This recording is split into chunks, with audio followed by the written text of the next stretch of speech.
काँग्रेसचे नेते आणि देवेंद्र फडणवीस यांच्या चर्चासुद्धा झाली शेवटच्या टप्प्यात.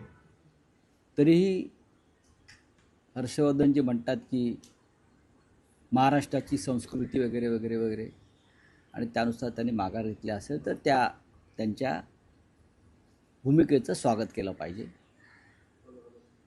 पण ही एकच निवडणूक असते की येणारी पहिली निवडणूक मृत्यूनंतर एखाद्या नेत्याच्या ती बिनविरोध करण्याची प्रथा परंपरा महाराष्ट्रामध्ये होती. ती प्रथा परंपरा मोडली भारतीय जनता पक्ष.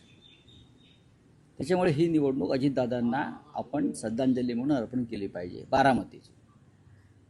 आणि पुढल्या निवडणुकीचा आपण एकत्र महाविकास आघाडी म्हणून विचार करू. त्यात काय करता येईल, कसं करता. 2029चा विषय आहे आणि महाविकास आघाडी म्हणूनच आम्हाला एकत्र लढावं लागेल. पण राऊत साहेब, या सगळ्या प्रकरणात काँग्रेसने साध्य काय केलं? कारण माघार घ्यायची होती, राजकीय सभ्यता, महाराष्ट्राची संस्कृती ही पूर्वीपासूनच आहे ना, तर या गोष्टीचा विचार सुरुवातीलाच केला गेला नाही. असं नसतं. आणि नंबर 2, राहुरीमध्ये शरद पवार यांनी उमेदवार ठेवलेले आहेत.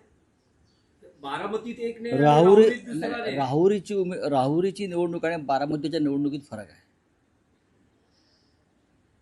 तुम्ही त्याची तुलना करू नका.